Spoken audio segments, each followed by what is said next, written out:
I think we're back. I think we got this. I think we have new music and everything. With some silly tunes going on. And failed to start output. It's possible that encoder doesn't start. Okay, I wanted to start streaming on Twitch at the same time, but it looks like that's not happening. So that's cool. Let me go ahead and share this on my YouTube first before I get all this set up. I tried to do research on this stuff because I wanted to start streaming on Twitch and YouTube at the same time. And it ends up that I didn't do it right.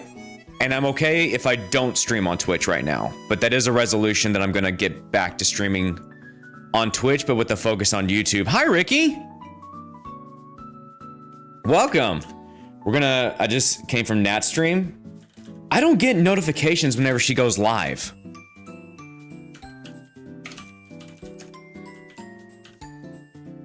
And I guess that's probably a me problem. Hi, Zato. Nice beard. Thank you.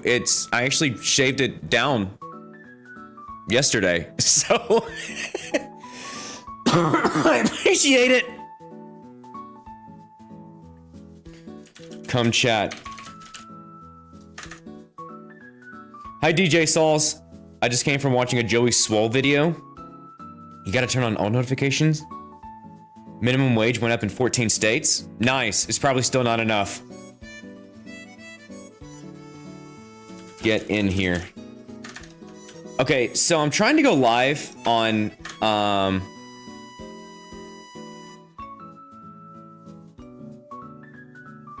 I'm trying to go live on Twitch at the same time, and it's probably not gonna happen. $15? Yeah, that's still not enough. Minimum wage needs to be like $27, and then we'll be good. Maybe.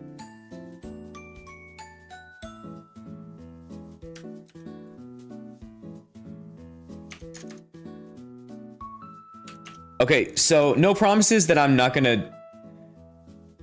am going to stream on Twitch at the same time, but I would like to look at something really quick. Hi, Black Kisa. Welcome. Modify. Share. Encoder, get from OBS. Get from OBS. Like, I did a tutorial earlier, and it was weird because it also didn't say everything that, like, it was a different window entirely that I was looking at. Let me go to my Twitch page. It might need my URL to my page, maybe? Maybe.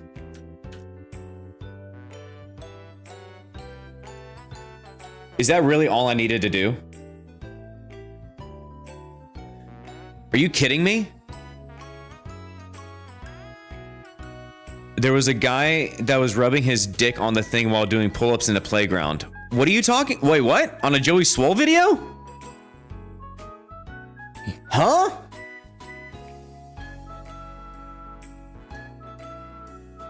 Yeah, Happy New Year, everybody. We are in January 1st of 2024. Insane. That's how my New Year's going so far. 2025.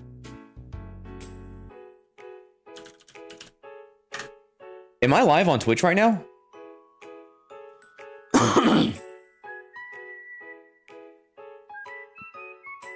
No. And that's okay if I'm not live on Twitch right now. Failed to connect to server. Okay, it's fine. I don't need to go live on Twitch. We'll do that. We'll do that next stream, hopefully. How are you guys? How was everyone's New Year? I did stuff last night, but it's going to be stuff that I'm going to talk about. So, still January 1st for you, isn't it? Still my birthday then? Oh, happy birthday! Hi, Crayon. DJ's Crayon. Is it okay if I just call you Crayon in the chat? Because we also have a Sauls here. And I want to call them Sauls, and I want to call you Crayon. Is that okay? I know you're working right now, so you're probably not going to answer this. Wow, January 1st birthday has got to be a really easy birthday to remember. And also weird with presents. Any birthday that takes place around Christmas, any birthday that's like November, any November birthday, any December birthday, any January birthday, if you're in that 3-month period, it feels like you're not going to get presents for your birthday. Usually everyone is hungover. Do you have your birthday New Year's Eve? That's really smart. That's actually really cool that you can also have your birthday on New Year's Eve. Deja's crayon. Dej crayon. Mine is a week before Christmas. Yeah, like how do you get what's the present situation? What do you do for presents? Because my birthday's in March 15th. New things roll out, especially like video games and movies, roll out around March before my birthday.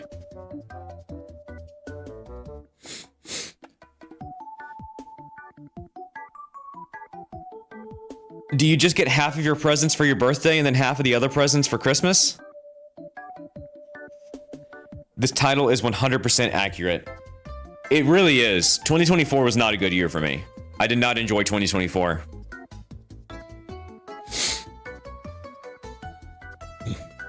My brother's birthday is 2 days before Christmas. We usually give him presents on Christmas.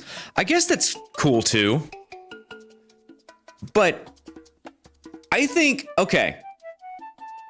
Here's what I think. I think if you have a birthday that's in November, December, January, I think we legally need to give you a half birthday. So that way you can get cool presents at a time when everyone else is like getting cool presents, because everyone has birthday presents and then they have Christmas presents. I think we need to make a 28th Amendment saying that if any American has a November, December, January birthday, you get a half birthday where you get cool presents.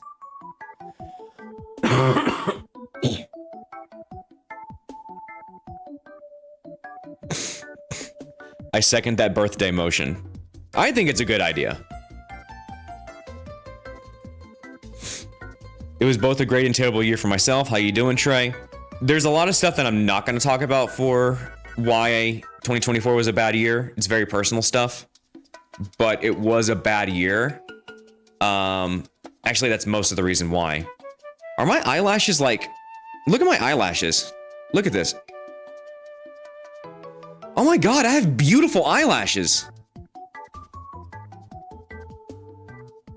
Wow. New Year is the biggest holiday of the year in my home country. My eyelashes are super long. Isn't that a thing on like men? Don't men just have like longer eyelashes for some reason?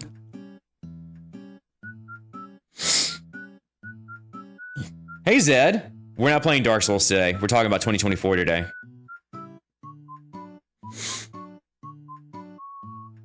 Quite a few do, yeah. Mine are long as well. Okay. Because I remember seeing a meme of just like women talking about how dumb men are for having beautiful eyelashes that they don't have to like put makeup on or anything. Apparently I'm one of them. 2024 sucks, but then in cartoons, women are the ones with longer eyelashes. As someone who's been on T for 2 years, my eyelashes have grown so much. Wow. So is it so it's a thing? That men just have long, luscious, beautiful eyelashes with no shading and no shadowing whatsoever? What the fuck? Huh. Okay. So is that just another... Signs of testosterone is balding, thinning, super long eyelashes.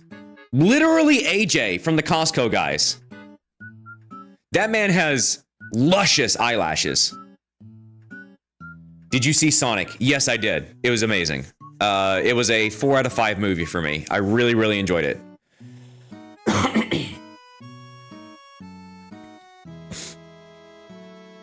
Biggest holiday of the year in your home country, so birthday is an afterthought for you. Aw, what's your home country?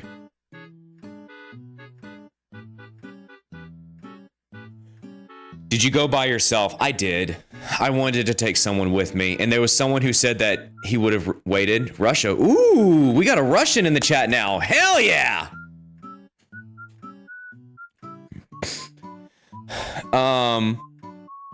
Yeah, I went and saw Sonic by myself. There was literally a friend that I have that said, "Oh, you should have told me. I would have gone with you." And then there was someone that I wanted to take, but they had not seen the first two movies, and we never got around to watching the first two movies. So I went by myself. But it was still great. I still really enjoyed it.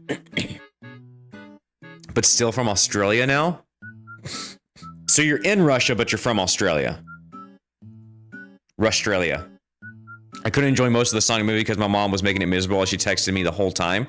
Oh my god. Tragic! Yo! Welcome! Hey, welcome back, buddy. Long time no see. The other way. You're from Russia, but now you're in Australia. That's still cool. You have already had quite a journey with your life. I've been in the United States my whole life. In fact, I've only ever lived in Texas and North Carolina. You are alive, believe it or not. We had our doubts. What can I say? Do you guys want me to go ahead and... I made a slideshow for you all. Do you guys want to see my slideshow?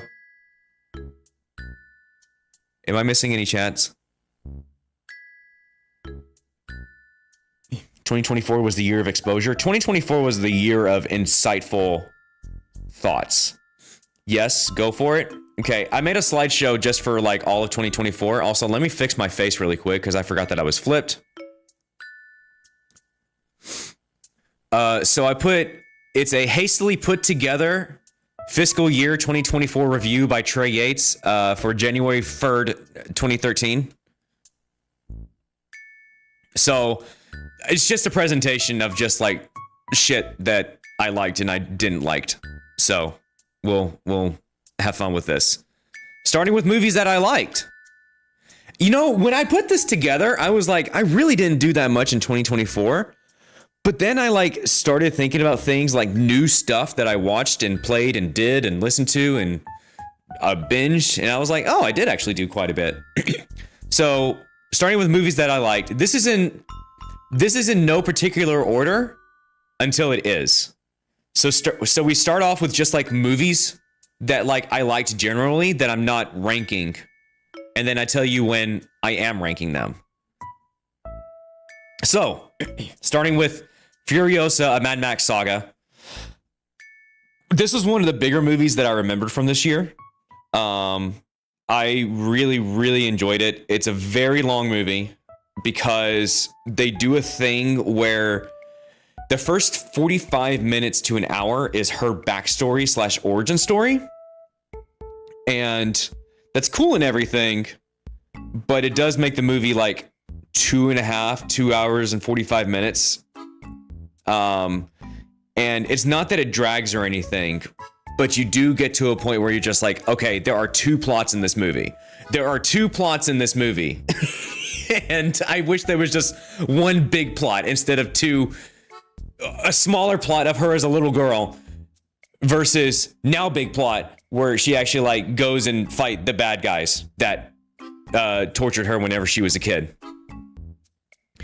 But yeah, it's a combo plot.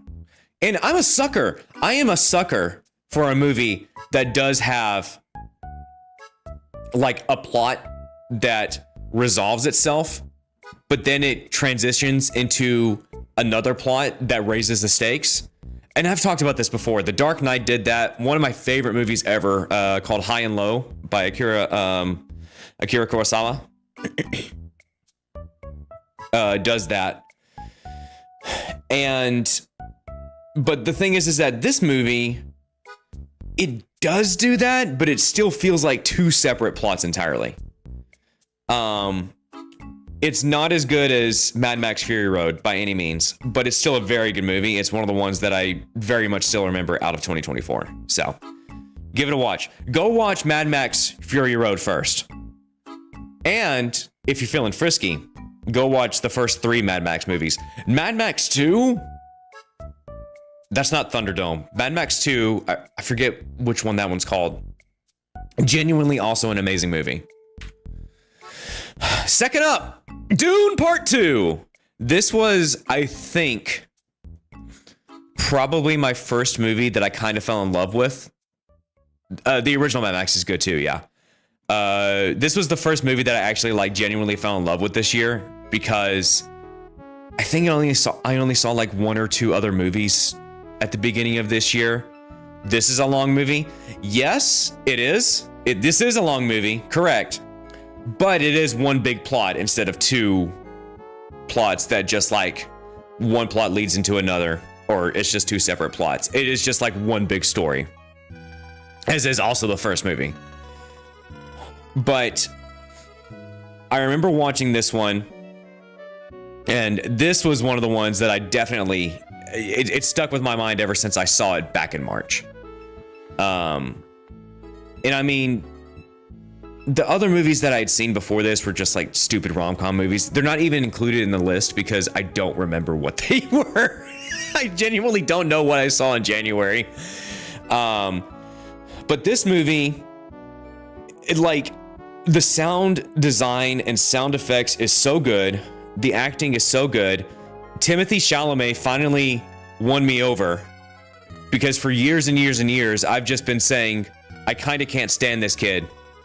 And then he actually put in his acting chops in this movie. And I was like, oh, he has talent. And he always did. But, you know, just because of celebrity, you just kind of annoy me just by your existence in the first place.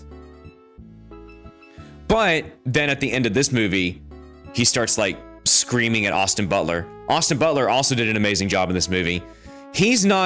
Austin Butler's not a person that annoyed me, but it was weird that he acted like Elvis by thrusting his pelvis wherever he went. That was very odd that he did that for 2 years until this movie released. I think he literally did talk like Elvis until this movie released.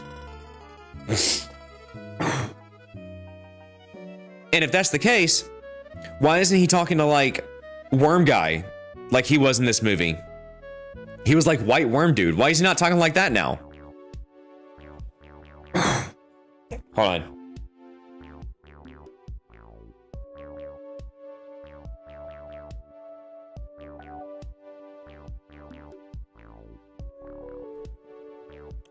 I just coughed something up that I really needed to cough up. I'm not a huge fan of Zendaya. By the way, Challengers is not making it on this list because I did not watch Challengers and I really wanted to. I will watch Challengers at some point. But she was good in this movie. She's not my favorite actress in the entire world. Other performances in this movie were also good, but I can't remember the names of anyone right now. So all in all, very long movie. Go find someone to wrap your arms around while you watch this movie, because they're probably going to get bored. Next. This was a good movie. Oh, this movie was awesome. I do this thing now where I don't watch trailers whenever I go see movies. And this was a movie that I definitely didn't see anything before I went in to go see it. And I'm so glad that I did that. It's also made by this company Neon that you see at the top here. I think they're trying to be the next A24, because A24 is now so mainstream. And we're going to be, don't worry, we'll be talking about A24 here in a second. I have zero clue what this movie is about. Again, that's the way that I watch movies now. I prefer not. Unless it's like a super mega blockbuster, like Sonic 3. I'm going to watch trailers for that because I know what to expect out of a Sonic movie. Even like if Avengers films make a comeback and everything, I'll watch trailers for those because what am I to expect out of an Avengers movie? Sometimes I get surprised, but for the most part, I don't. But for movies like this one, you just go in blind. I had no idea who even was starring in this movie. And I'm not even going to say who stars in this movie for the people who have no idea what this movie is about, because I think you should go in not knowing who's in it. I can't remember. It's not jump scary whatsoever. It's definitely more like psychological thriller scary. And And I can't remember if there was a lot of blood in it or not. I mean, it is rated R for bloody violence, so obviously, yes, there is. Disturbing images in some language. So if you're sensitive to language, like words such as poopy and cum, don't go see this movie. Hope Tommy Wiseau is in it then. Oh, long leg, you're such a large spider with a small mouth. I'd do anything for my spider. Hey, here it is, Sonic 3. I watched this literally less than 2 weeks ago.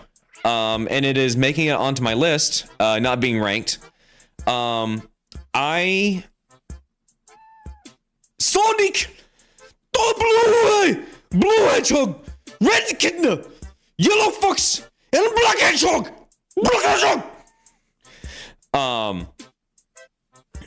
I watched the first two movies, and I wanted to go see the first Sonic movie, not because I was excited for it. I did grow up playing Sonic games.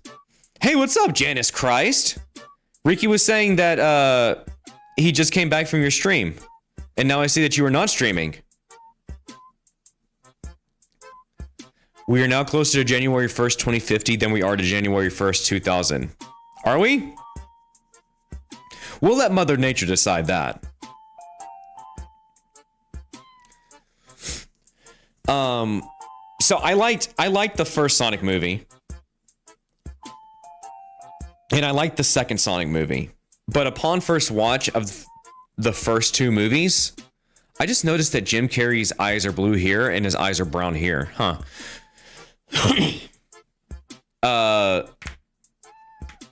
The first watch of the first two movies, I didn't enjoy them as much as I did the second watch.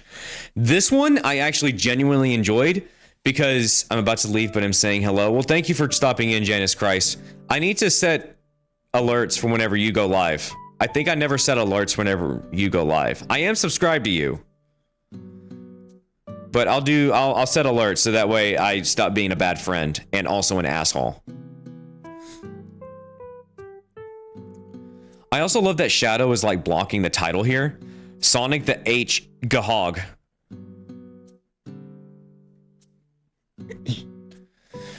This movie was genuinely funny. There were actually jokes in it that actually made me laugh. Whereas the first two movies were just like, whoa, how did that happen? Friendship. This one actually had, like, Jim Carrey goes fucking insane, acting like Ace Ventura the entire time. I don't know what prompted him to go Ace Ventura mode in this movie compared to the previous two movies, but he probably... Can I scream and gush over Best Hedgehog for a minute? Yes, because I will also scream and gush over Best Hedgehog with you. I don't know what prompted him to just like flip a switch and go Ace Ventura mode, but I'm really glad it happened.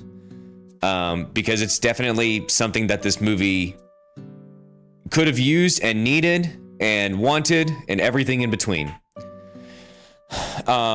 And Shadow, the reason why I was so excited for this movie compared to the previous two movies is because whenever I was a kid, I fucking loved Shadow. And the closer we got to this movie, the more that I was like, oh my God, I get to see my boy in action. I still need to play Shadow Generations. Because I hear great things about it.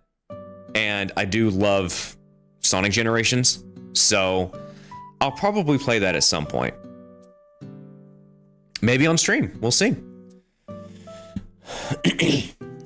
But all in all, this movie was really funny. It has a great reference towards the end of the movie. Shadow has a better moveset compared to Sonic. Hot take. I like the way that he runs. He has a very interesting run, and it feels different to me, even though I don't think it is different. I think Sonic and Shadow use the same engine, but Shadow ice skates, whereas Sonic stomps on his nasty feet and leaves a scent in his trail. Shadow doesn't do that. Shadow has rocket boosters. Anyway, would recommend. Go watch Sonic 3. I saw the TV Glow. This is one that I saw within the past 2 months. The poster says he runs by being on a motorcycle. Yeah, motorcycles are running on their tires just constantly. They have a million little feet on them. Tires are just millions of little feet rotating around and around. So I was talking about this movie with some friends last night. Hey, A24 made this. This movie, because I saw a tweet about it the other day about people who didn't get the message of this movie when there is a shot at the beginning of the film within the first 5 minutes that is literally just the trans flag. And it's being very obvious with it. It's not the trans flag. It's not a trans flag, but it's the colors of a trans flag. And I appreciate, because I'm not trans, and apparently I had a friend tell me a good 3 points that you should take away from this movie. Let me see. He said there are only 3 opinions you can have about that movie, and they are: number 1, fuck, I'm trans. 2, that was awful, we should make it easier to be trans. 3, that was stupid, what was that? So the third option is for people who do not understand the message of the movie whatsoever and did not pick up that there is a huge trans flag, not even allegory, just massive image in the first 5 minutes of the movie, and then they just completely forget about that imagery for the rest of the film because it makes it so obvious what it's about, and then for the rest of the movie it's pretty subtle about what the message is trying to convey, but it's, you know, it's a beautiful message about like not suppressing who you are and the ramifications if you do suppress that person that you are. So A24 didn't Hazbin Hotel get picked up by A24. You know, I heard something about that. I don't know if it was that. Maybe they did. That'd be cool.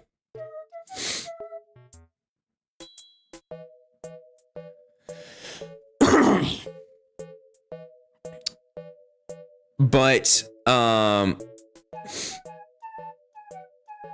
yeah, this is a really good movie. It's not one of my favorite movies of the year. I think a lot of people kind of hype this movie up more than they should have. I think it's a very important movie, especially for trans people, but then there were a lot of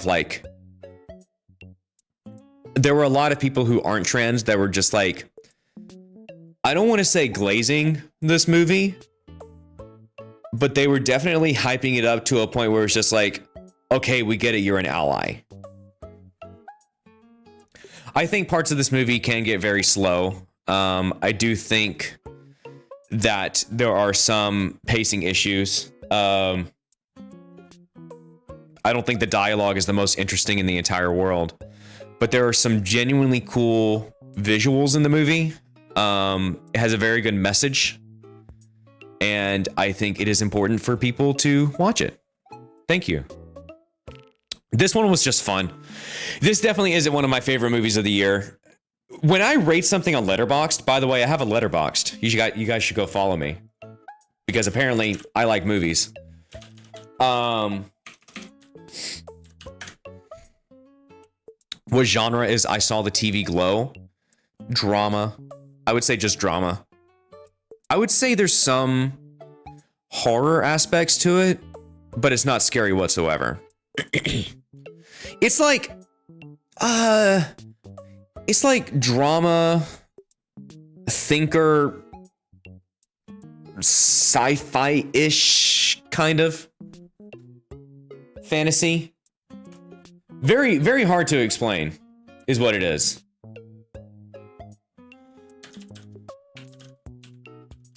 What is my Letterboxd? So like thriller drama? I wouldn't say thriller. I don't think it's a thriller. I think it's a slow burn type of movie. But it is very good. You had to be in the mood for that. How do I share my profile? Share. Copy link. Hold on. Note to self. And then I'll share my letterbox with you guys. The hell is this song? Hello?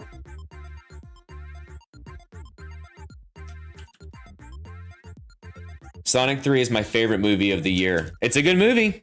This is my letterbox, by the way. I scream like Dipper Pines every time I see Best Hedgehog. Who's Dipper Pines? Is that from Gravity Falls? I've never seen Gravity Falls. I love Deadpool and Wolverine. Deadpool and Wolverine, definitely not one of my favorite movies of the year, but it was genuinely very fun.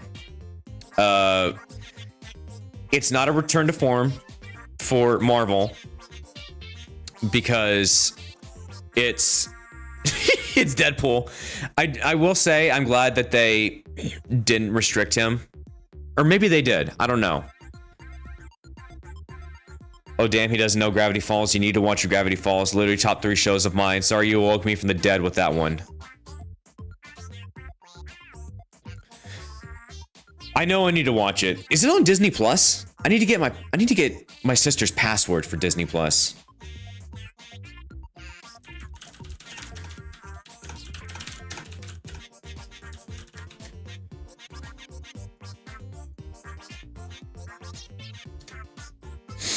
It's on Disney. It is on Disney Plus. Is it also on Hulu? Because I do still have access to Hulu. Because my sister has the Disney Plus Hulu combo pack.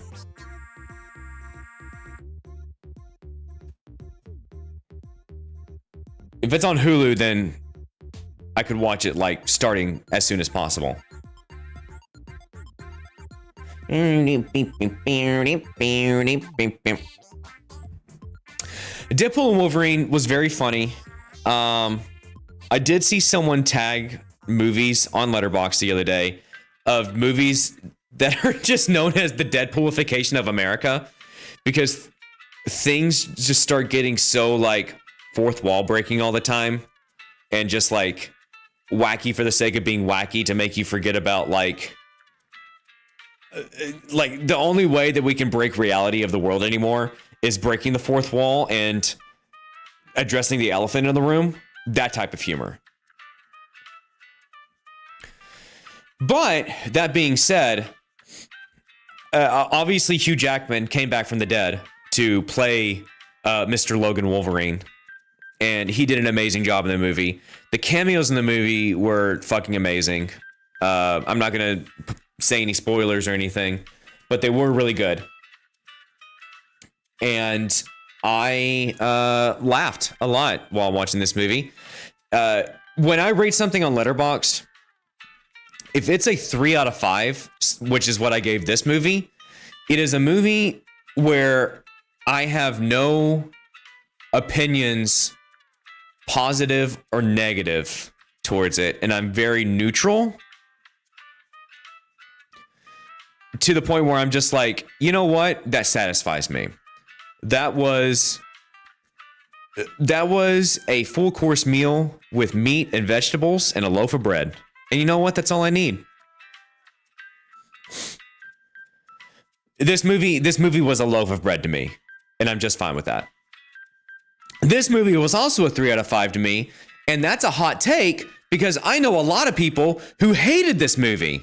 Also, it's in fucking French up here. I didn't mean to do that because this was the only poster that I could find.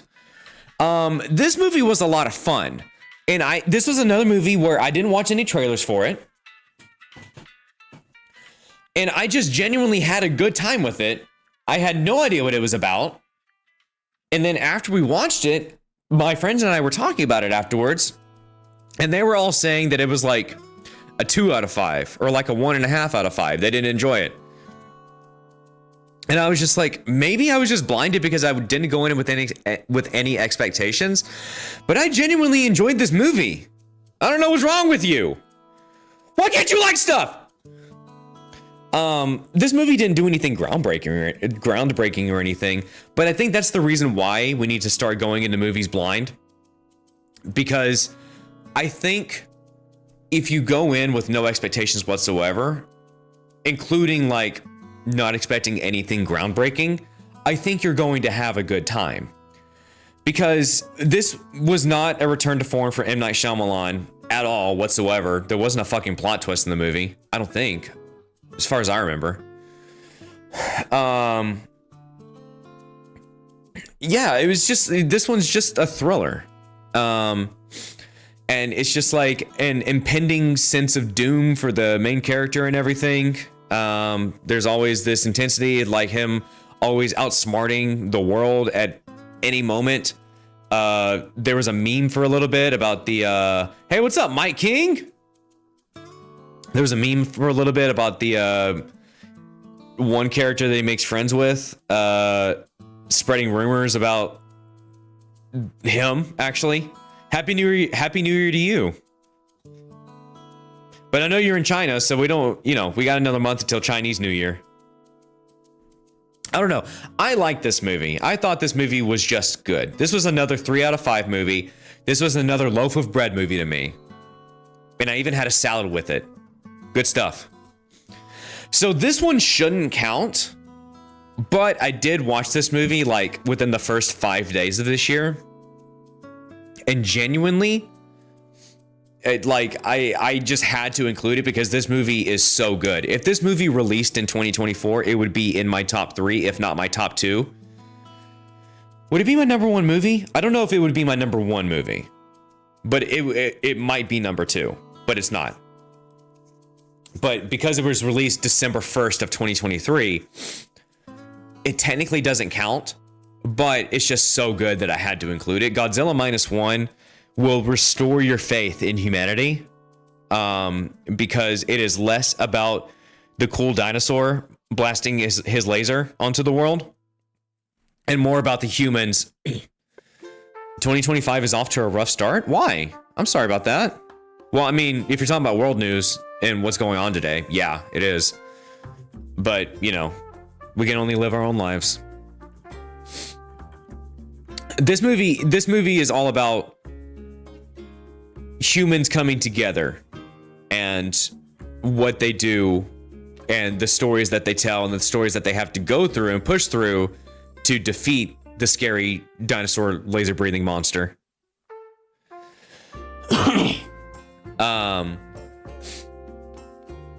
And I mean, it's just so, it's refreshing to see these types of movies with actors you've never heard of before and people you've never seen before who also do an amazing job. Because I don't think any of these actors really did anything else. Maybe they did. I don't know. I need to watch more Japanese movies. But yeah, I genuinely enjoyed this movie. It makes you feel good. Sometimes it makes you feel bad. Actually, it makes you feel bad a lot of times. It does get a little bit anime with how they... I'll just say that. I'm not going to spoil anything, but they get a little bit too anime sometimes with like people getting blasted and hurt is all I'll say. But nonetheless, it has a great message, such as I saw the TV glow. I saw Godzilla's laser breath glow. Whoa! Godzilla trans? Okay, now we're getting to the top movies because this right here, I literally saw this last night. Mere hours before we switched to 2025. At 7:30 p.m., I watched Nosferatu. Holy shit. This movie, if you want to talk about sound design, if you want to talk about ambience, if you want to talk about music, there's music in this movie. Robert Eggers remembered to put music in the movie. The coloring, the cinematography, the lighting. There's so much natural lighting in this movie where they just use fucking candles and torches. It's amazing. There's so many shots where you just see half of a character's face because that's all, the only lighting they have is like 3 candlesticks to their right. It's awesome. The performances, Lily Rose Depp. Holy shit. I knew, apparently, I've never seen The Idol because that movie sucks. TV show sucks. But apparently she did a pretty good job in that show. But this movie, this is proof right here that she's got the juice. Nicholas Hoult, he did an amazing job in the movie. He's also in another movie right now called Juror Number 2 that is pretty good, and apparently he does an amazing performance in it. But Bill Skarsgård, who also played Pennywise in the It remake from 2017 and 2019, he's Nosferatu in this movie. And he, just the voice that he has, dude has a goblin inside of him. And he's also goblin on people in this movie because he's a vampire. But like, his voice sounds impossible. He sounds just like Dracula. He says, "I'm going to feast upon your heart." Just Chinese, not in China. Lunar New Year, just another New Year. 3 weeks off from everything. So in 3 weeks, we get Lunar New Year. He's like, "I'm going to come to suck your blood." But he actually does it like extremely convincingly and also cartoonishly. It's an amazing, amazing, amazing performance. Dude is insane. You've got 3 weeks of holiday for free? Holy shit, where's my 3 weeks of holiday? Willem Dafoe's also great in this movie. Aaron Taylor Johnson's also great in this movie. Emma Corrin's great in this movie. Ralph Ineson's great in this. Everyone just did such an amazing job in this movie. The directing's awesome. But it's not my number one movie of the year. I think the next slide is my number one movie of the year. Yep. This movie is bonkers. I think I've already mentioned this movie to you guys. It's extremely bloody. It's super, super bloody. It's definitely body horror. But it stars Demi Moore. The editing on this movie is fucking fantastic. It's extremely like... It's a criticism of pop culture. It's a criticism of capitalism and demanding beauty, despite the fact that we're aging constantly. They demand so much of us as our bodies keep on deteriorating every single day, and we lose energy every single day. It's just like the performances are really good, the coloring's amazing, there's so much energy in the movie, and then the body horror aspect of it is pretty constant throughout. Like, there's a lot of like needles and a lot of like, you know, juices being sucked out of Demi Moore and everything. Take that out of context. Watch the substance. But the last 15 minutes of the movie is super, super insane. If you want to talk about body horror, just watch the last 15 minutes of this movie. It's to a level, it's dramatic, it's insane, it's funny, there's it's horrifying, repulsive. It's just like, oh god, it's so good. I couldn't believe it whenever I was watching this movie. I was like, yeah, this is my movie of the year. I think this is my number one movie of the year for sure. I really, really, really enjoyed it. There's just so much fun to it. As it says on the bottom left, an instant body horror classic. The most sickly entertaining theatrical experience of the year. A fearless takedown of absurd beauty standards. Wow, this is literally everything that I just said without reading those words. Amazing. Okay, now we're on to the stinker movies of the year. Perfect music change. So this is one, and this is where I start talking about A24 a little bit. I was recommended this movie after Trump got re-elected. And I watched it, and I was just so bored throughout the entire movie because I had friends saying, "Oh my God, have you seen Civil War yet? The world's heading towards Civil War. It's just like, this is exactly what we're heading towards. This is what the world's going to be like in a year or two." And I watched this movie and I was just like, I really don't think so. Also, this entire movie is just fear-mongering. Yeah, it's just fear-mongering the entire time. There's a message to it, but the message is so it's so face value and so basic of what you see on Twitter every day. Fear-mongering is heading towards boring. Well, I don't know what either of those comments mean, but fear-mongering meaning that, like, they want you to get anxious and worried about what the future could be. But the thing is that I don't think this movie portrays that very well and also truthfully. Because I think the United States is heading towards shit for sure, but I don't think it's going to be anything like how this movie is portraying it, which, again, it's a movie, it's all fiction and everything, but the way that it presents itself is as if it's like making a bold statement on, oh my God, you have to watch out. You said it was boring to watch. Yeah, and it's just boring to watch. Like, it's called Civil War, and yet it's just about, like, this crew driving through the nation as if it's like the Last of Us TV show. And I like the Last of Us TV show, but this is about a war going on. Like, why are we doing zombie apocalypse driving?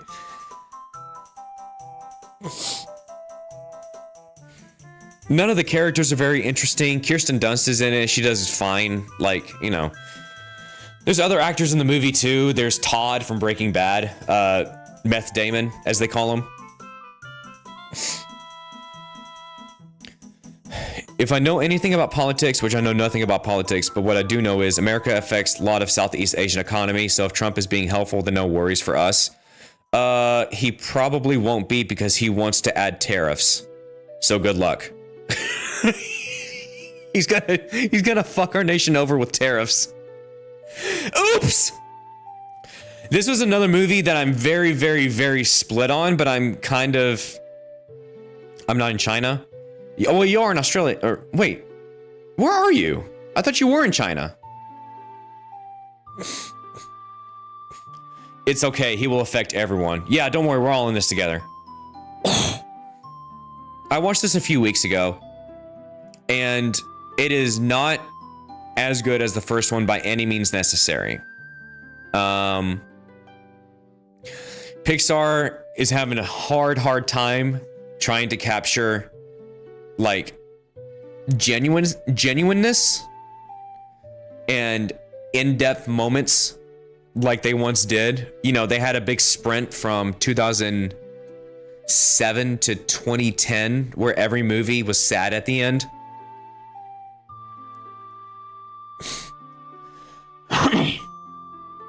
Sorry I'm sniffling so much. I'm really trying to stop. What was I saying? Oh, and Inside Out was also another movie where it was also very sad.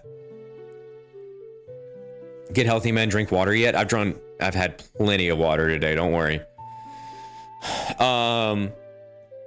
Inside Out was very emotional at the end. And this one just didn't capture that. This one tries to capture teenage emotions, like getting angsty and getting anxious and getting bored and getting embarrassed and all that. Jealousy.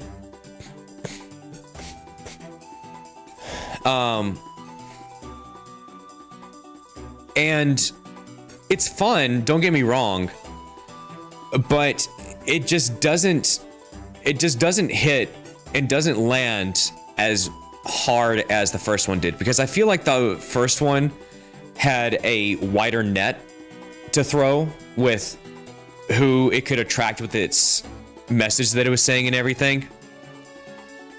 Enwi? Yeah, and Enwi. Enwi is like nostalgia, right? No, nostalgia is a character in the movie who is a grandma. Enwi is just boredom, I think. And angst.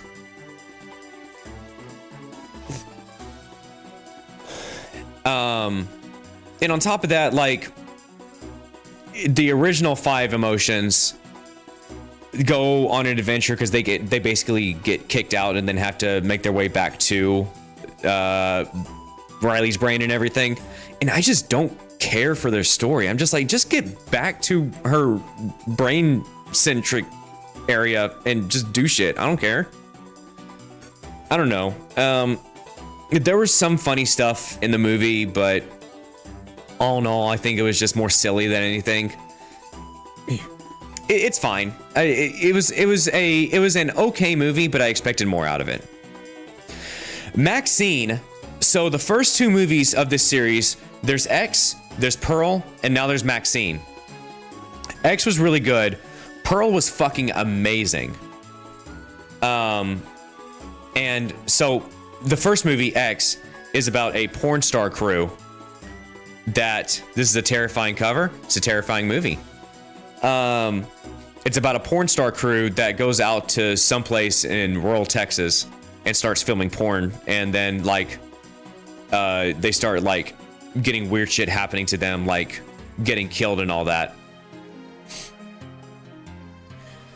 And then Pearl is actually a prequel. It's a sequel prequel about one of the killers in the movie. And it takes place 50 to 60 years before X happens. And then this movie, Maxine, is then a sequel to the first movie about one of the characters that survives the first movie. And I feel like it wasn't necessary because with X and Pearl, I feel like the story was already told. And with Maxine, it just feels like they added a story to it and it doesn't really affect anything. It doesn't add to anything that the first movie was trying to say. It feels like they just made it for the sake of making it.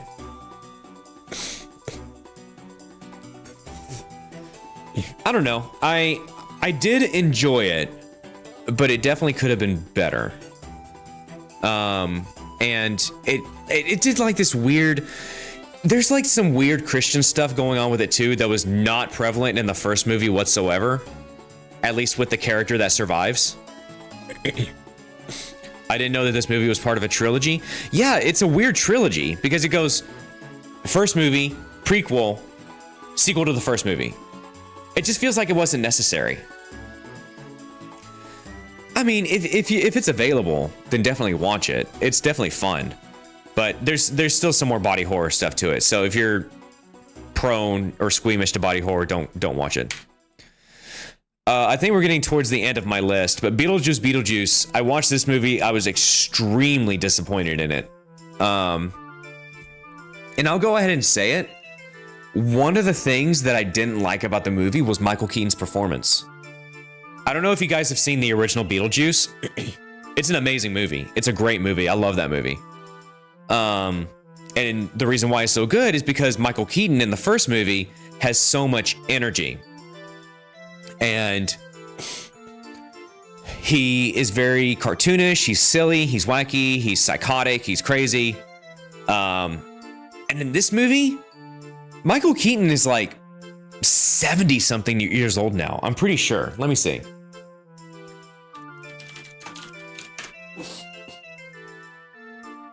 "73 years old. Okay, he was probably 72 while they were filming this, but still, in his 70s, he doesn't have the same energy that he had back in the 80s. He was in his 30s when he was Beetlejuice originally. And it's not, and I'm not even saying it's a hate on Michael Keaton. I think he's just old. I think he just needs to hang up the towel with at least the Beetlejuice character. He can still act, but he definitely needs calmer roles because Beetlejuice demands that you act crazy and that you get a little bit wacky with it. And he just couldn't do that in this movie. Now, there were some parts of it where he did get wacky and everything, but it was due to special effects. And also there was a lot of like just recycled jokes from the first movie that they then used for this movie, or they then like just made a reference to and everything. It's not good. The performances are good. Winona Ryder, always amazing. such a hottie. I'll go ahead and say it. Jenna Ortega did a great job in the movie. Really like her. Michael Keaton. This is this woman in the middle, Monica Bellucci. Is that her name? I think that's her name. That's Tim Burton's girlfriend. She's put in the movie for no reason whatsoever. There is no reason for her to be in the movie. Ortega hot too. Let's go. I wasn't gonna say it, but yes. The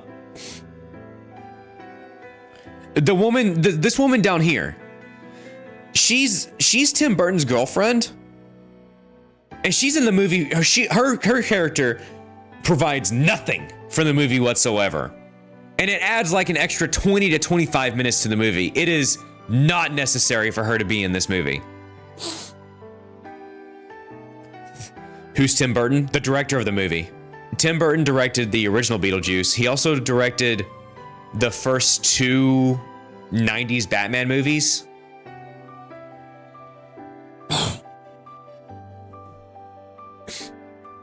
Hi again, Crayon. Also, there's a weird side plot with like Jenna Ortega falling in love with this teenage boy down here and everything. She's there for the sake of being there, basically. Yes, she is there because she is Tim Burton's girlfriend. Moving on. Okay, it doesn't feel fair to include this because I did watch this movie. I forgot I included this.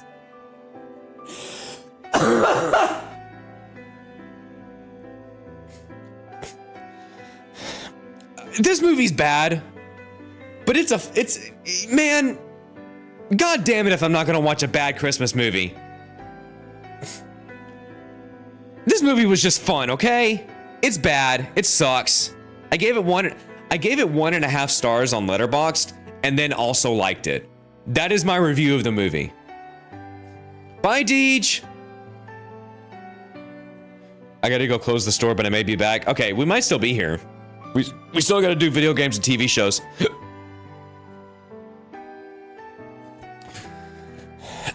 This one, I definitely recommend watching this next Christmas. I need a list of shitty Christmas movies because I want to watch all of them. I love shitty Christmas movies so much. Okay, now we're getting to the end of the list. This movie came out at the beginning of this year. I don't know if you guys know about Rebel Moon, but there's a part 1 and a part 2 on Netflix. It is a Zack Snyder.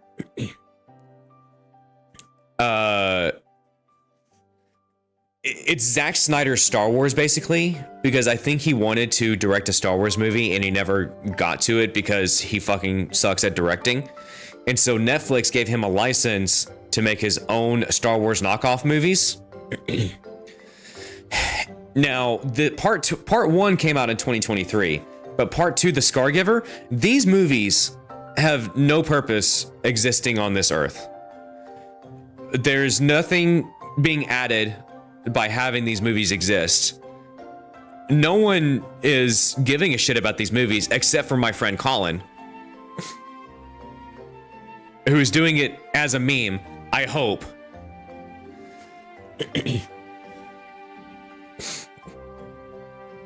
Why does he need Netflix permission to make his own stuff? Well, he had to have some studio back his idea, and Netflix decided to be the ones to do that. You know, and the movies are like really long too. This one's like 2.5 hours long. The only reason to have it on is if you're with a bunch of friends and you're like getting high or drunk or need to make fun of something. This is the movie to play. This is the movie to play if you need to just make fun of something. This one came out at the beginning of this year, and it would be unfair if I did include the first movie, because the first movie came out in 2023. But plot twist. The first movie got a director's cut that came out back in like August. And what if I told you guys that I included it in this slideshow? Guys, this movie is like 3 hours and 45 minutes long. This movie is long. And it adds stuff to the first movie. 4 hours. Did you guys ever see the Zack Snyder cut of the Justice League? Did you watch the Snyder cut? That movie is over 4 hours long. The man wants to make another Seven Samurai so fucking bad. He wants to make another Seven Samurai. He's desperate for it. No, don't watch it. It's not worth your time. It's also in 4:3 ratio and black and white for some reason. Super strange.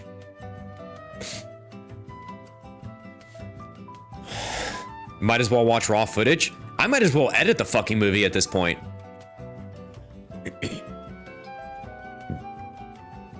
This movie does things like add some character exposition sometimes.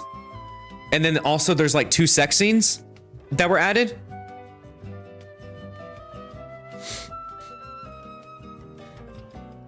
And it somehow I walked away with this movie knowing less than I did watching it the first time when it was an hour shorter. The only thing that this movie added that was beneficial to the world in any way is that there is a monkey that self-destructs at the beginning of the movie, and it's fucking amazing. He does like a blue explosion. They added brain rot. I think YouTube is gonna, I think in 2025, YouTube is gonna dip their hands into the brain rot category. I think if we're gonna get rid of TikTok, Netflix has gotta pick it up. There he fucking is. Hey Squid, I mentioned you while I was talking about this like literally 5 minutes ago. Not even that, like 2 minutes ago. Yeah, we're watching all of Rebel Moon. Jump in. Both of them. We still need to watch director's cut of the second movie, by the way. I think that wraps it up for my movies, by the way. Yeah, that wraps it up for the movies that I liked. I've been talking for an hour about movies. Holy shit, I watched a lot of movies. Substance number 1. Nosferatu number 2. Yeah, those are my top 2 movies. I'm not gonna rank the other ones. And then Civil War was probably my least liked movie of the year. And Rebel Moon, but also it's kind of fun. Watching Rebel Moon is fun if you're with the right people. YouTube already has brain rot. It's called YouTube Kids and Mr. Beast and YouTube Shorts. Don't forget about that. So now we're moving on to the video, James. Again, this is in no ranked order until it is. You guys might remember me playing this game, but I actually beat this game and I really, really enjoyed it. I really liked this game. It definitely had some weird platforming going on. It definitely could have used a dedicated jump button, but it didn't have a dedicated jump button. But if a game is Crazy Taxi meets Banjo-Kazooie, I love that already. And this game was fast-paced, it had a lot of energy, it was super fun. Really, really enjoyed this movie. Game. We're not talking about movies anymore. And it was also relatively short too. I beat it in like 10 hours. So I appreciate a game that allows me to beat it. Which I'm gonna come back and buy my own words on that whenever we get to my #1 game of the year. Palworld. While this series was short, I did play about 20 to 25 hours of this game, and I really liked it. I know that they got into a lawsuit recently to the point where they knew that they were going to get in trouble, and now the game doesn't have Pokeballs anymore. Legitimately, like, I think your pal in the game just pops up next to you now. I don't think you can throw a capsule in the game anymore. Which I don't know how you're supposed to catch Pokemon in this game now if there's no capsules. I don't know. But this game definitely was a little bit wonky. It's not my favorite game by any means whatsoever. It does some things right that Pokemon should do. but then it does some things wrong that Pokemon should feel proud of that they never did in the first place. I do welcome a viable Pokemon competitor. I don't know if Palworld achieved that exactly, or if they're working on a sequel to like make things better or anything. And apparently this is like an indie title. So I mean, good on them and everything for really sticking it to Pokemon and all that. What are the bad things? Crafting sucks in the game.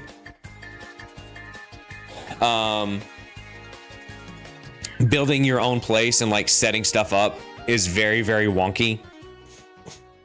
The combat's pretty bad in this game. You can tell that like it's just a computer going from point A to point B sometimes.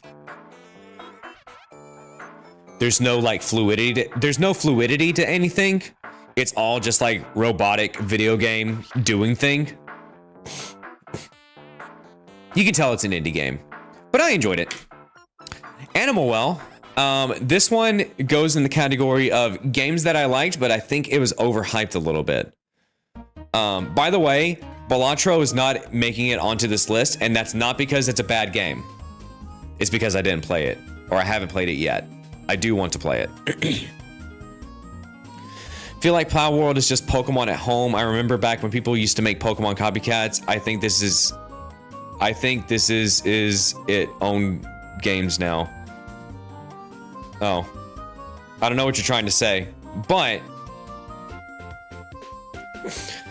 it is kind of Pokemon at home. Maple Treeway. Yeah, apparently we're just getting a bunch of Mario Kart songs, so enjoy. Animal Well, I was excited for because it's made by Donkey, or not made by Donkey. It's not even made by Donkey. It's made by some guy, and then Donkey gave him a platform to post it on. It's basically what it is. Palworld is their own game now. No point comparing Pokemon, I mean. Yeah, I mean, especially because they took capsules away. Yeah, precisely. I really liked Animal Well because I do like Metroidvanias and I do like puzzles and everything. But it got to a point where it got annoying. So I beat the game, and then apparently there's like a lot of stuff that you can unlock after you beat the game, where you can go back to every room and like find the secrets and everything. And apparently like there's a lot of cryptic shit. There's like a bunch of writings on the walls and everything. But it gets to a point where you're just like, okay, can you just like give me a hint on what I need to do in this room, for instance? And then the fans, and my friends included, I don't know if one of them is still in the chat right now, but I'm going to talk shit a little bit, was just like, no, you need to figure that out on your own. I am a very, it's not impatience, but if you give me something and you tell me to figure something out, and then I ask you a question in order to move forward on how to figure that thing out, and then you start getting cryptic with it, I'm going to lose interest. Because what's the fucking point? Like, literally give me, think of a creative hint and let me know that you're thinking of a creative hint to give me. That was my turn off of this game, because I wanted to keep on finding cool shit for it and everything, but it just got to a point where I just didn't have the interest to play it anymore. So I got to the final boss. I beat the final boss. Like, just say how it works. Yeah, like, and it's just annoying because there were so many people who were just like, no, I can't give you a hint. You got to figure it out yourself. I'm like, I'm not going to. Bye. You know, maybe it's impatience. Maybe it's undiagnosed ADHD for me. I don't know. But it is still a very enjoyable game. I love the art style. I love the atmosphere. And I love the creativity in the game and everything. The power-ups and all that. Very cool game. Wish it kind of held my hand a little bit more when it needed to. is just wanting answers to questions. Yeah, that's my thing. Thank you. You nailed it on the head. My thing is that I just want answers to questions. Talk about Shadow Generations. I can't because I never played it. I want to. But I can tell you about this game. This is a remake of a game that came out in 2004. And I really enjoyed playing through all of this again. I forgot that this game is like 50 hours long, so I definitely spent my time on this game. It was also one of 3 games that I played on my Switch this year because Switch released nothing this year, which we'll get to in a second. I definitely recommend this game. The stinker about this game is that it is at 30 FPS instead of 60 FPS. I have no idea why it's at 30 FPS. Very, very strange. But even with it being at 30 FPS, it never affected my thoughts on the game. So I would say that this is like a 9 out of 10 game. It's a very, very good game. I love the characters in this game, love the art style. It's a great remake. It looks better than the original, which is saying something when the original is just paper. If they send you off without answering questions, you might end up looking up the solution, spoiling even more stuff. Yeah, that's my thing too. That's why I asked for a hint. Anyway, Paper Mario's great. This is one that I haven't finished, but I went ahead and put on here. Dragon Age the Veilguard. I've been hearing mixed things about it, and whenever you hear mixed things about a video game, that means that you're hearing bad things about a video game. So I want to counteract that by saying that I like Dragon Age the Veilguard. I think it's a lot of fun. It's not a return to form for original BioWare games or anything. Like, it's not like the original Dragon Age games or Mass Effect or any of those games. But the combat's really good. The thing is that I stop caring about that as much whenever I start playing the game, and then it feels good whenever I hit things with a dagger. And whenever things start clicking like that, and whenever I'm actually having fun,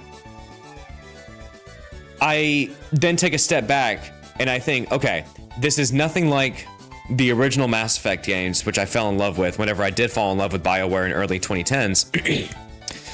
But I'm having a great time with the combat, and I do really like these characters a lot. So it's not Game of the Year by any means whatsoever. I think it was nominated for like one thing at the Game Awards, and I don't even know if it was like an important award or anything, but I enjoyed. Hades 2, I played this for a little bit on my channel. I don't think this game is out fully, so I can't really say that much about it. Love the first Hades, and this game was a lot of fun. And I did get to as far as I could go in this game, and I actually got there really early too. I was going gamer mode, guys. Holy shit. It's been out since May 2024. No, it's still in early access, I think. I'm pretty sure like all of it has not been released yet. Hades 2 is an upcoming roguelike.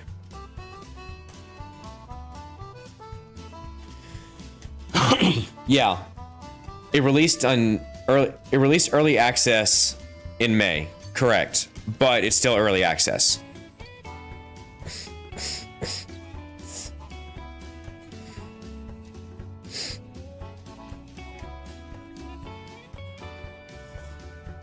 Hold on, wait. Do they have a release date for this thing yet? No. What? They released an expansion of an early access? Just release the damn game! Good game. Go play it. Echoes of Wisdom. Okay, so this is one... I'm very neutral on this one. I like it. This is a 3 out of 5 game to me. This is another loaf of bread for me. The combat is pretty strange because Zelda is not fighting. Zelda is commanding things and summoning things to fight for her. And I mean, she can fight, but she has to turn into Link, which I think is weird in and of itself. I think she should just have a sword. Just give a girl a sword. Why can't we just give a girl a sword? Granted, you can do a lot of fun puzzles. You can solve puzzles in a very creative way in this game. You can fight very creatively in this game. There's a lot to like in this. And the graphics are good. The frame rates dip a lot. And you're just like, oh my God, why did they do this? This is the game where you stack the damn beds on top of each other. Yeah, that's pretty much the creative way, the creative ways that you solve puzzles in this game, yes.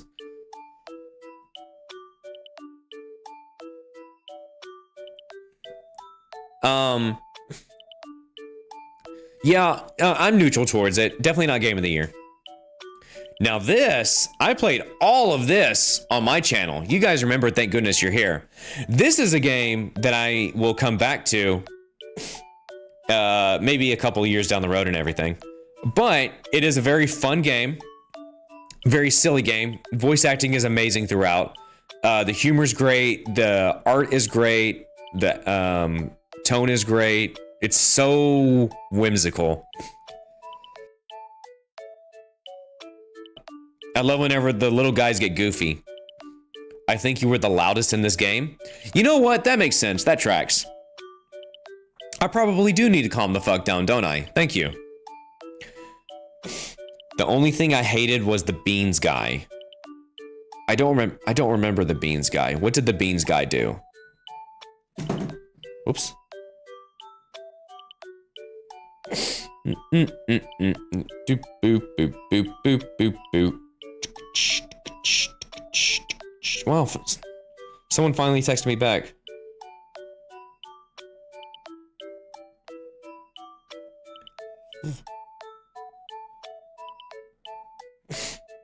The guy on the toilet with the sick. Oh, the guy with his dick out. Yeah, that was pretty weird.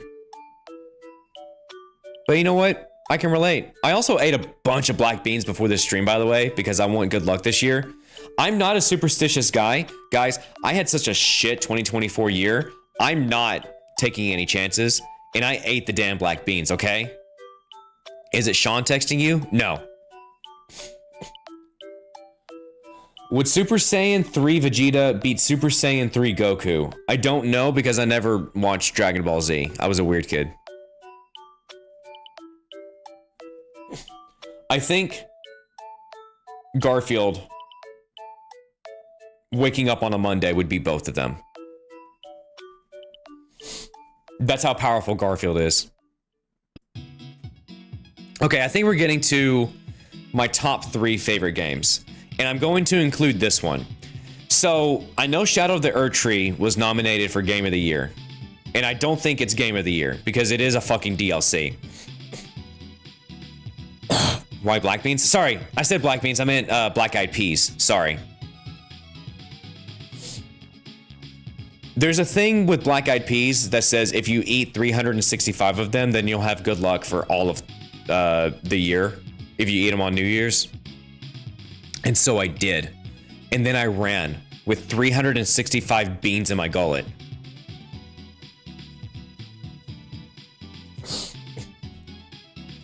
Anyway. FromSoft is more and more and more becoming one of my favorite developers to exist.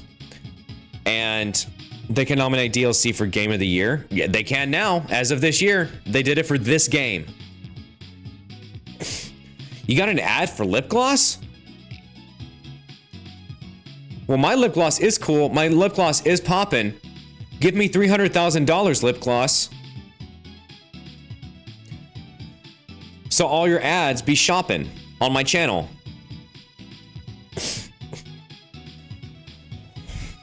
Does some Southern family say that just to trick you to eat beans? No, it's a common thing, especially in the South. I actually think it was I was reading about it earlier, and apparently it had something to do with slavery. Like slaves would say that. And apparently it's still been going on ever since. But you know what? I like black eyed peas.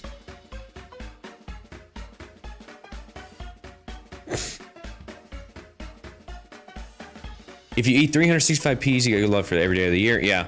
It's just a thing. It's just a thing. It's a New Year's thing. It's from the South. You guys aren't from the South. It's a Southern thing. You wouldn't understand. Elden Ring Shadow of the Erdtree. Amazing, amazing DLC. Really, really loved it. And I want to play more FromSoft games, and I can't wait to play more Dark Souls 3. This is my number 2 game of the year. I have been playing this since Christmas. I hope it works out for you. I do too. I had a very shitty 2024. I have been playing this since Christmas Day, and this game is fun as fuck. This game borrows a lot of ideas from Super Mario Galaxy, and I love Super Mario Galaxy. Love, love, love it. I think this game has amazing attention to detail. I think this game has great level design. I think it has great platforming. I think it's funny. I think all the robot characters are cute and everything. It just doesn't click with me as much as Mario Galaxy does, and I think literally it's because of the music. The music in this game is good, but it's not as catchy and it's not as like orchestral and epic as Mario Galaxy was. And I mean, there were some like, you know, funny, wacky songs in Mario Galaxy 2. Mario Galaxy as well. Sorry, not in Mario Galaxy 2, but also in Mario Galaxy 2.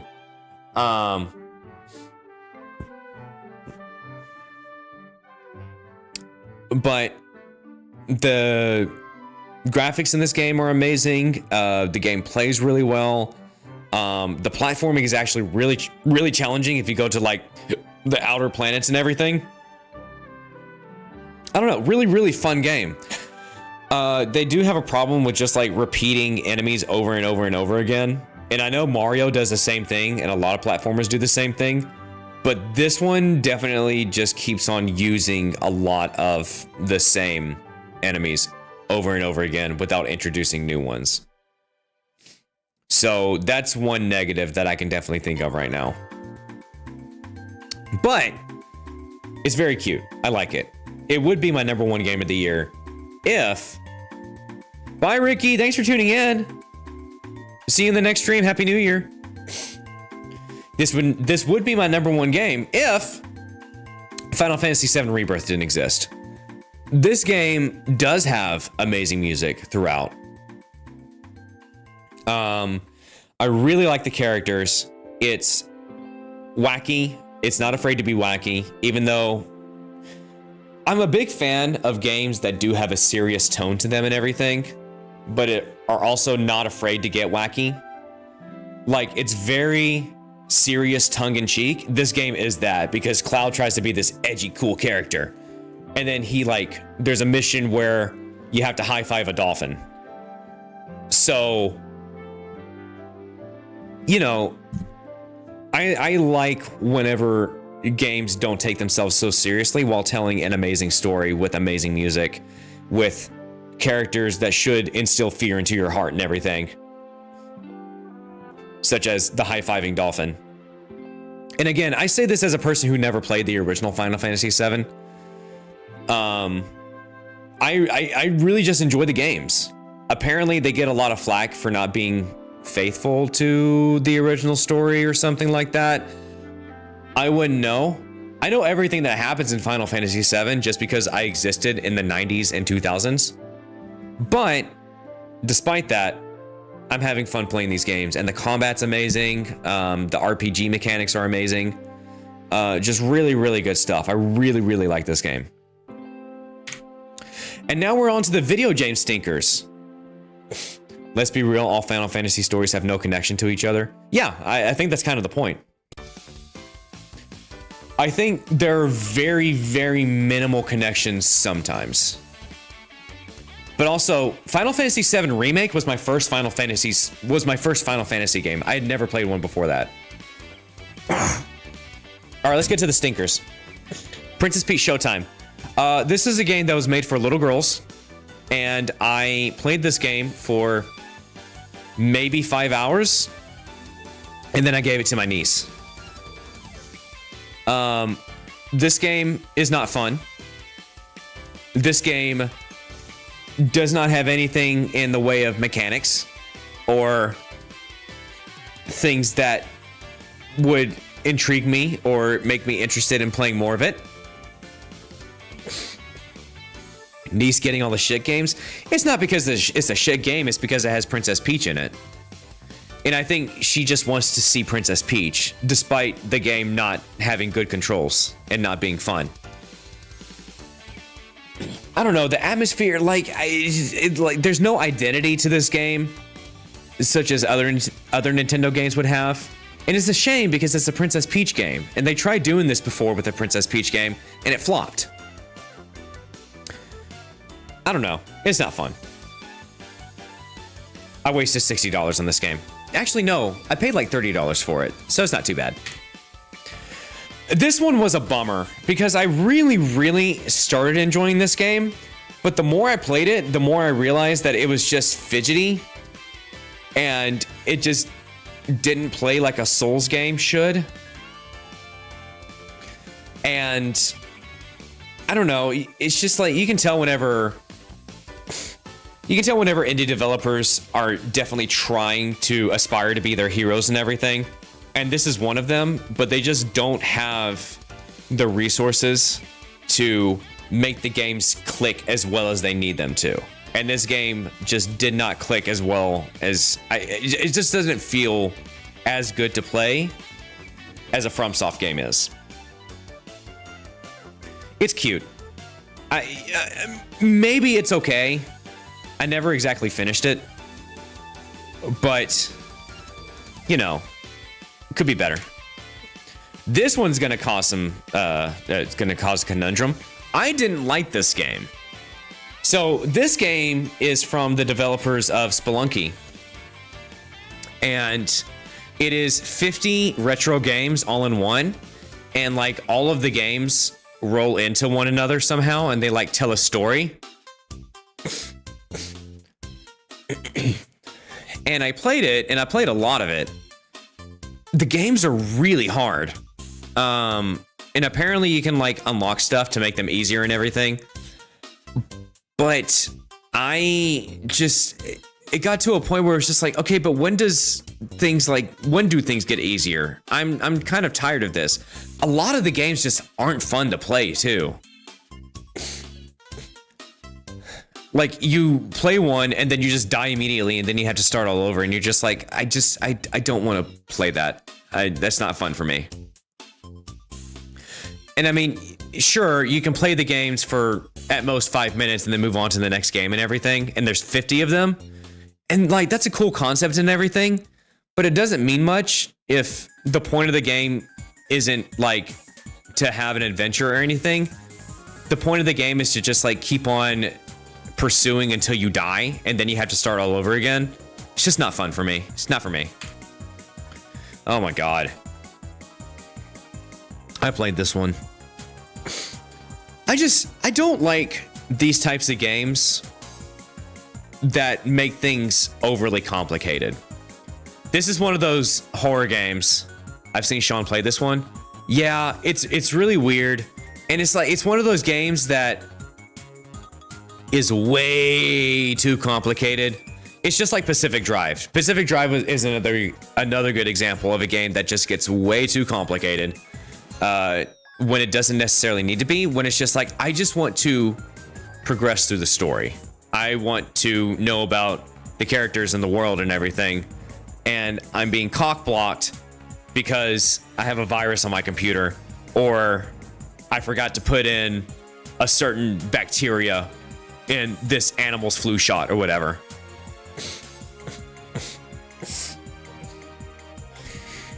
Just, those games aren't fun for me. I don't like them. And it just feels like, they spend more time focusing on the menu aspects instead of the action gameplay aspects. Sonic Galactic Demo 2 is out? I'll have to look into that. Okay, that was the end of the video games that I didn't like. So now we go on to TV shows that I liked.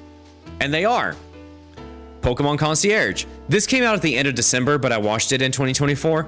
Very, very cute show. There's only like 4 episodes. Recommend watching it with your niece if you have one. Fallout, the TV series. Walton Goggins, amazing, amazing fucking actor. And so is Lucy Hale. And actually, this guy, I didn't really like his acting. I also forgot his name. But I'm not a big fan of Bethesda games. And apparently, I haven't played a Fallout game all the way through. Apparently, you don't play a Fallout game for the lore. So, I enjoyed the lore of this series, that's for sure. And I appreciated the story of it and everything, but apparently you don't get that from a Bethesda game.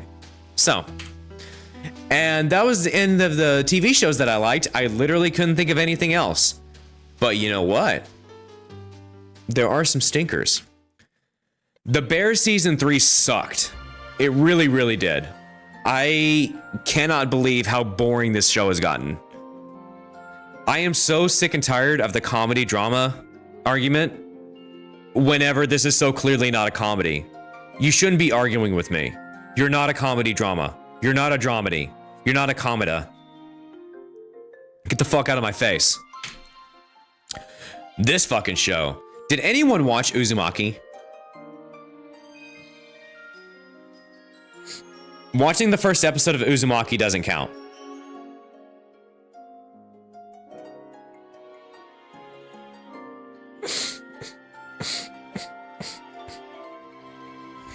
I don't watch anything. I don't watch any series.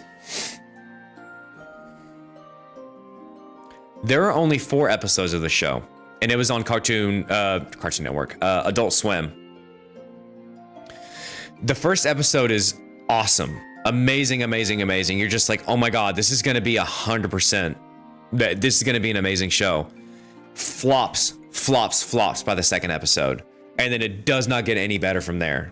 The third and fourth episode, you can see the shortcuts. You can see the drawing board that they made to try to get this show finished, because apparently, I don't remember, I think they just like spent all of their budget on the first episode, and then it just became a passion project to just finish the story that the manga told in 4 episodes.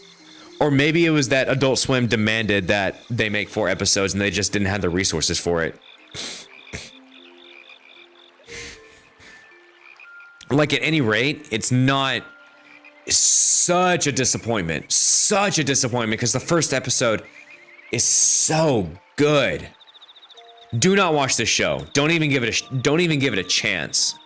Don't even watch the first episode. That's my review. Don't even give the first episode a shot, because it's not worth it. It's really, you might as well just not be disappointed. The Boys, this happens every other season. First season of The Boys, amazing. Second season sucks. Third season of The Boys, amazing.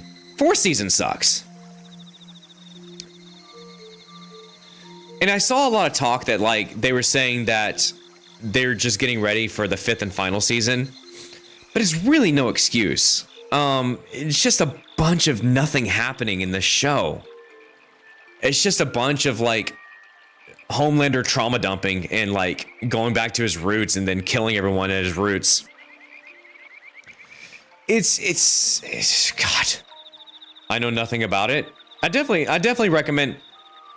I think I would recommend it. We'll see by season 5 if I entirely recommend it. If season 5 is good, yes, I recommend the show. I don't even know who Homelander is. This one's Homelander. He's basically Donald Trump. We'll see by season 5, but I mean, all of the performances are great in the show. I'll say that much, but just the story, there's just nothing to it. You can tell whenever, like, they want to. I don't even know Homelander isn't. Oh, you didn't even know Homelander was in The Boys. Oh, okay. Yes, he's from The Boys. I don't know. We'll see by season 5 if this gets any better. Knuckles was also a TV show. I think this is the last show on the list. This one's just something you put on in the background. It's nothing special. I might as well just not even. I'll just say, not worth it. there's one reference to the Knuckles TV show in Sonic 3, and that's it. So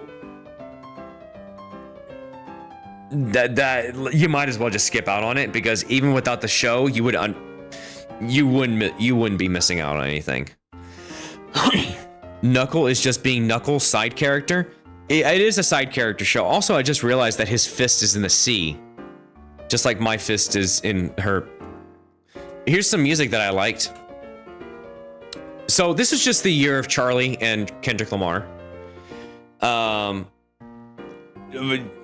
They both showed up as my top artist in the year-end Spotify list. And then literally, I don't think I listened to that much else new in 2024. I really, really don't think I did.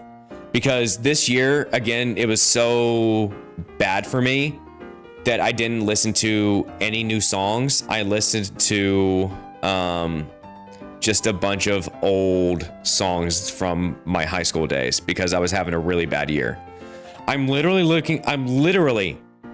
Did you draw that? Yes, do you like it? Guys, I'm looking through my list. The only songs I have saved from 2024 is Charlie XCX and Kendrick Lamar. Yeah, dude, we got 2025 this year. It's just me and Mike King in 2025. You love it? Thank you. It looks just like the album covers, doesn't it?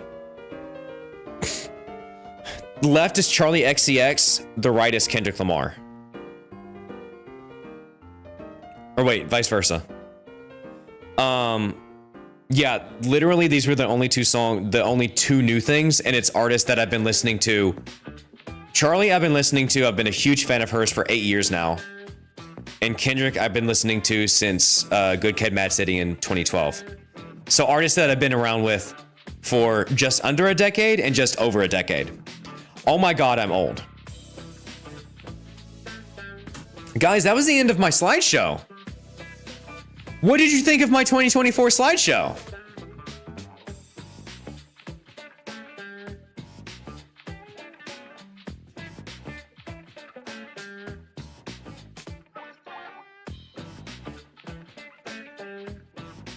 It was bomb? Yeah, dude. Thank you. Wow, we're getting to the end of this Nintendo playlist too. So I can wrap up within the next 5 minutes. Damn, okay. 2024 was definitely something. I've been telling people I'm thankful for it, but I wish it never happened. I'm graduating this year too. See, 2025, we're already doing such amazing things. Sean is opening up a new studio this month. I think he's moving into it this month. So that's really exciting.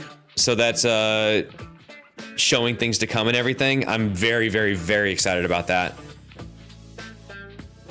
Also working in a company if I'm lucky enough this year. Well, hell yeah, dude. Go for it. He mentioned about studio in one of his videos. Yeah, he's just trying to the movers are being weird and everything, so they're trying to move into it. But I asked him about it recently. He said they're trying. There's stuff to look forward to in 2025. Again, I'm going to be streaming more and longer. This is also kind of a longer stream right now. Not really, but we're just talking about 2024.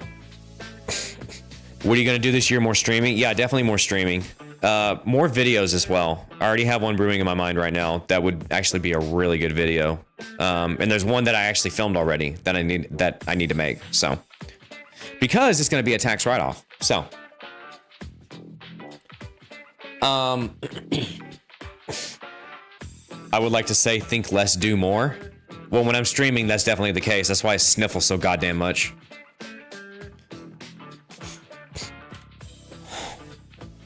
Yeah, 2024, there's a lot of personal stuff that I don't want to go into. One of these days, maybe I will go into it, but it's just something I'm not comfortable talking about right now. But I definitely slowed down more in 2024, and that kind of put me into an existential crisis because I was so go, go, go all the time and I realized that I'm dependent on people to be go, go, go all the time rather than just doing things, not myself, but for myself. I do things a lot for others, and I need to start focusing on doing things more for myself now. And that includes this channel and talking with you guys and everything. Your videos are the best. Well, thank you. I mean, you guys are the best. So I really do enjoy. I was literally thinking about streaming earlier today, and I was just like, I do like streaming, and I do like talking with you guys. Do me a favor. Do more things for yourself. Yeah, I'm gonna be a little more selfish this year. Last year, I got more confident. And I definitely achieved that. I definitely achieved not just confidence, but also like I'm able to read rooms better. I'm able to determine what people like a lot more. They shouldn't expect you to do things for you. Yeah, I'm not gonna expect people to do anything for me. I need to learn to do things for myself.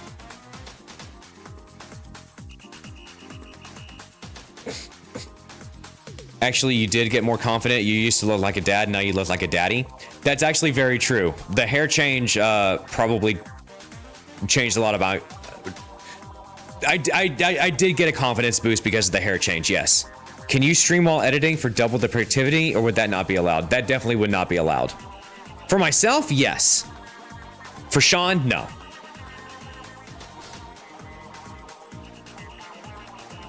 But, you know, there's things I'm looking forward to in 2025. We're going to play some more games. We're going to probably find some... We need to have content that I can, like, react to that would be fun for me to look at. I think your face just looks better nowadays. You used to have really bad eye bags. You don't have eye bags anymore? What? Really?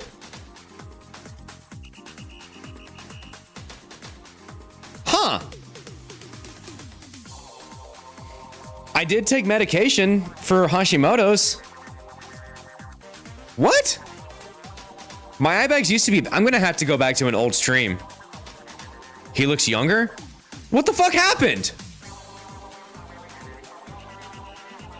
You just make a face you normally make on Twitter?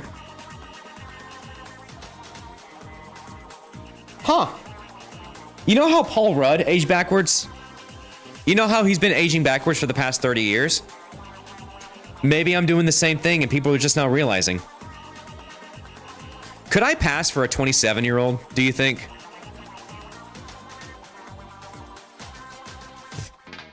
And I don't think it's the hair. I am getting better sleep lately. I turned 34 this year. That was the end of the Nintendo playlist, by the way. So I'm about to stop streaming. Okay, well, that gives me a boost. I've been looking at my nose a lot lately. I realized I have a very pointed nose. You still look like you're in your 20s. Trey is a vampire. No worries then. I did just see Nosferatu yesterday. So maybe I need to take the inspiration and drink the blood. Just drink the blood. Any blood. All blood. Isn't it use your nose to point to a direction easy? I'm going to use it to point to God. All right, what's up, dog? Okay, I'm going to end the stream here. Good night, God. Good night. Don't smite me.